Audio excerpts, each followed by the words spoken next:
Veliki pozdrav i dobrodošli.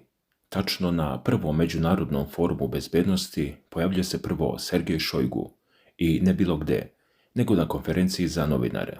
Taj čovjek je sekretar Saveta bezbednosti Ruske federacije i on izgovara rečenicu koja je obišla svijet. Kaže, Rusija bi mogla da pokrene napad na Kijev u bilo kom trenutku i ne govori to kao pretnju, govori to kao konstataciju, kao da navodi vrijeme, kao da kaže sutra će možda padati kiša, a možda neće, ali on to kaže sa jednim ključnim dodatkom. Dodaje, ovo se može dogoditi u bilo kom trenutku i kada smatramo da je odgovor potreban, odgovorit ćemo silom o kojoj smo više puta govorili i tu nema dvosmislenosti. Ne kaže razmislit ćemo, ne kaže možda, ne kaže ako, kaže kada smatramo da je odgovor potreban, znači to više nije pitanje da li, nego pitanje kada. A evo što je zanimljivo, Sergej Šojgu se nije pojavio slučajno. Nije to bio neki mali skup novinara. Prvi međunarodni forum bezbednosti, znači publika je međunarodna i on tada pred svima podsjeća na nešto. Podsjeća da su ruske oružane snage već pokazale koliko moćan udar može da bude i kaže imamo sve što nam je potrebno za ovo. Znači, više ne govorimo o nekoj apstraktnoj sposobnosti, govorimo o nečemu što je već demonstrirano i pitanje je samo kada će se to ponoviti i u kom obliku. A to je ključna stvar koju mnogi preskaču, jer Rusija je, kako pišu analitičari, već imala sve potrebno za takav potez. Imala je oružje, imala je sredstva, imala je planove. Ono što nije imala, to je bila želja da se bori protiv Ukrajine svim raspoloživim sredstvima i tu dolazimo do glavnog razloga zašto se ovo sada menja. Do sada je rusko rukovodstvo prema rečima istih analitičara pokazivalo suzdržanost i ta suzdržanost nije bila slučajna. Ona je uglavnom bila posljedica razmatranja mišljenja zemalja globalnog juga. Znači, nije bilo pitanje sposobnosti, pitanje je bilo kako će to izgledati pred svijetom, ali ta suzdržanost je, kako stvari stoje, istekla, ili bolje reći, bila je prekoračena i to nas dovodi do Scotta Rittera. Dakle, Scott Ritter, bivši američki obavještajac, čovjek koji je radio za Marince, čovjek koji je prošao ratna žarišta i on u intervju za Andrewa Napolitana iznosi tvrdnju koja je blago rečeno eksplozivna. Ritter kaže, Zapad je prešao granicu koja označava kraj Ukrajine i ne samo Ukrajine i tu se ne zaustavlja. On kaže, sad ništa ne sprečava Putina da zaboravi na delikatnost i posluša mišljenje Sergeja Karaganova. A ko je Karaganov? To je čovjek koga Putin izuzetno poštuje, politički savjetnik, naučnik, čovjek koji zagovara oštru liniju prema Europi, čak i do upotrebe nuklearnog oružja. I Ritter kaže, to je sada na stolu. Šta je konkretno prelomilo? Ritter objašnjava, kaže, Međunarodni ekonomski forum u Sankt Peterburgu je za manje od nedelju dana i Ukrajinci su, kako tvrdi, spremni da ga napadnu. Rusija to ne može da dozvoli.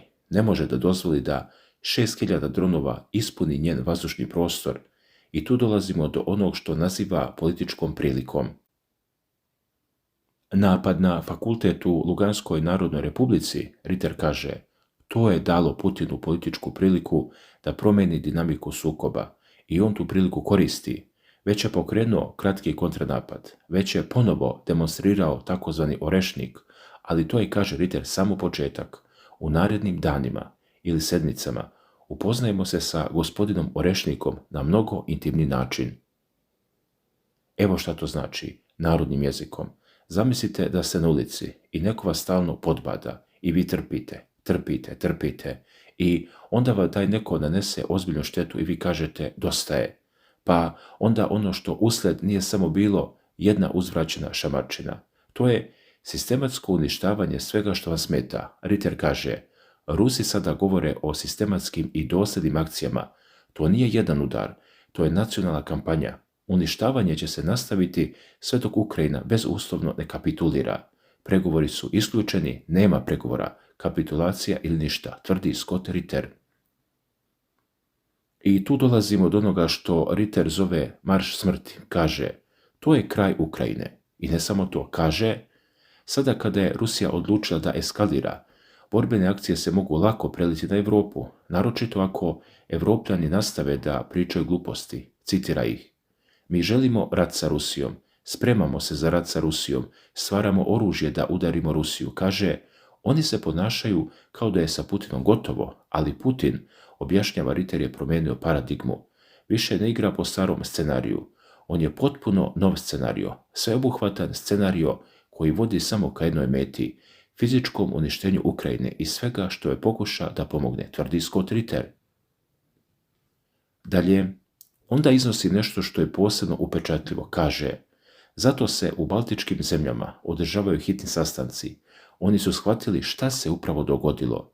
Ako nastave sa svojim glupim igrama, dobit će najgluplju nagradu, uništenje Letonije, Litvanije i možda Estonije. Kaže, Rusima je dosta igranja i pominje Karaganova. Kaže, Karaganov, ozbiljan politikolog, savjetnik, naučnik, propoveda oštrinu ne samo prema Ukrajini, nego i prema Europi.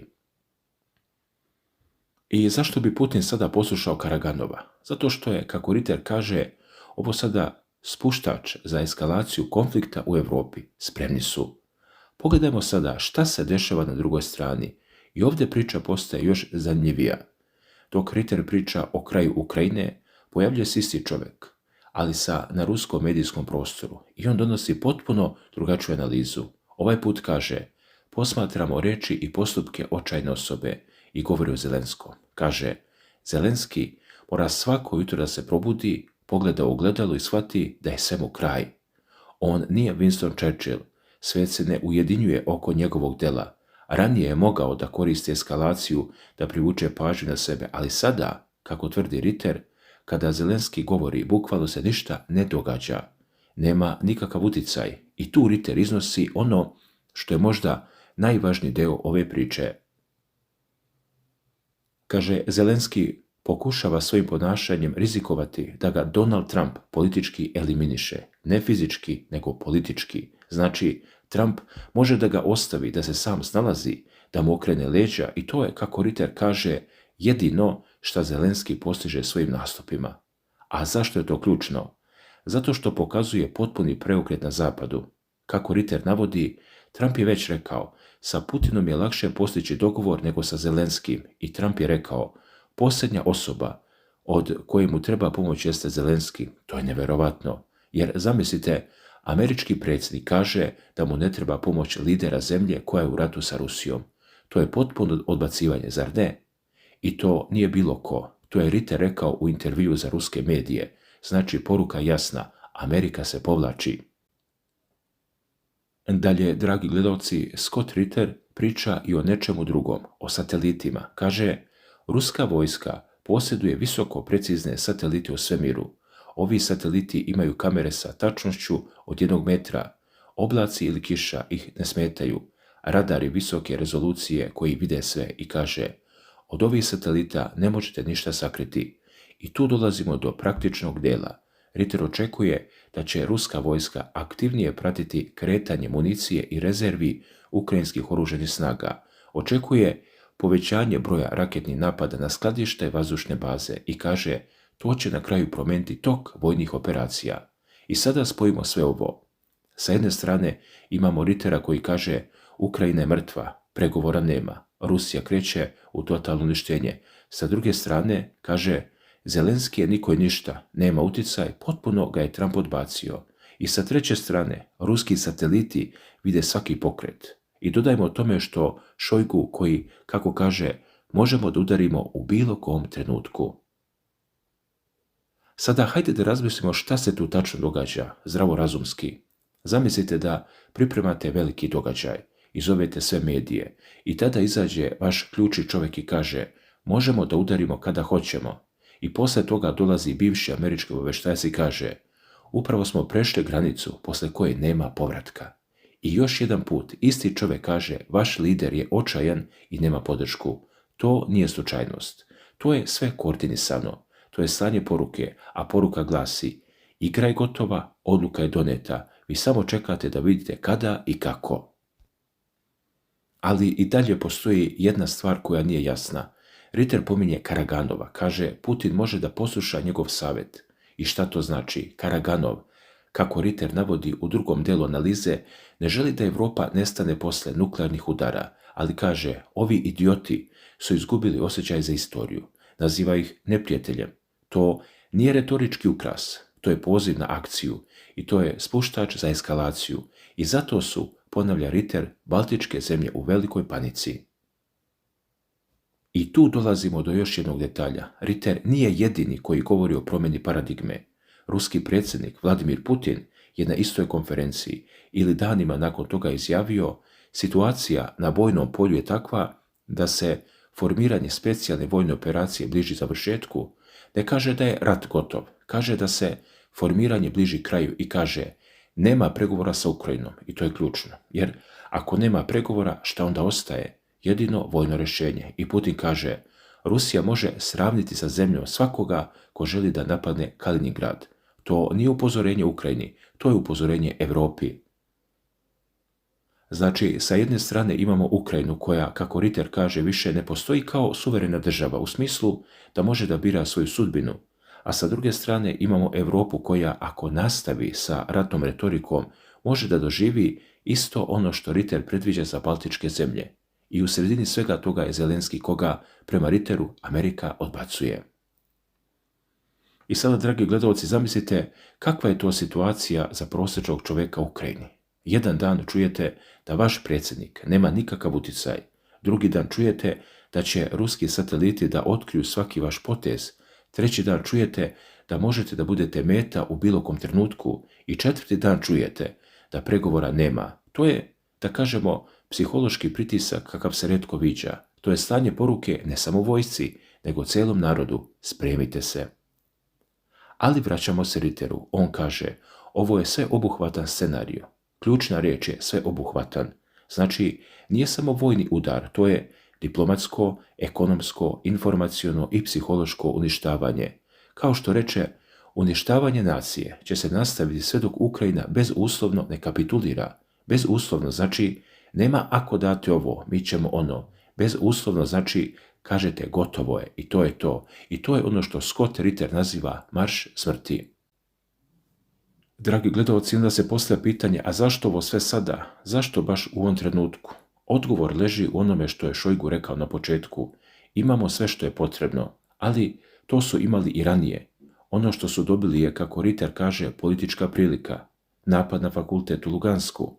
To je ogroman broj i to je u očima ruskog rukovodstva prešlo granicu. Zato Ritter kaže, to je dalo Putinu ono što mu je trebalo, pokriće. I to nije samo Rusija koja se brani, to je Rusija koja odgovara na teroristički napad. Šojgu je to i nazvao teroristički napad i zato sad nema zadrške. Dragi gledalci, kao što ste mogli i sami da čujete, analizirali smo posljednju izjavu Scotta Rittera koja je vezana za Ukrajinu i njegove tvrdnje da bi ta zemlja u nekom doglednom vremenu možda mogla da nestane, makar u obliku u kojem je danas poznajemo kao državu. Mislim da Ritter tu ne govori o ljudima niti o uništavanju naroda, već pre svega o mogućem gubitku suvereniteta, teritorijalnim promjenama ili političkim posljedicama ovog sukoba. Ne možemo reći da je situacija bezazlena i da se ništa ozbiljno ne dešava. Ove tvrdnje su, po mom mišljenju, možda pomalo bombastične, možda su malo prenaglašene ili prenaduvane, ali takav je Scott Ritter. On nema dlake na jeziku, kao što je svima dobro poznato, gotovo svakodnevno komentariše situaciju, a isto tako nije tajna da njegove analize često imaju proruski ugao gledanja. Ipak, kao bivši američki obaveštajac i vojni analitičar, posjeduje određeni autoritet i kredibilitet kada govori o vojnim i geopolitičkim temama. Šta vi mislite? Kako vama deluje cijela ova priča Scotta Rittera? Da li u svemu ovome ima elemenata koji ukazuju da bi nakon najnovijih ruskih udara moglo doći do nove eskalacije?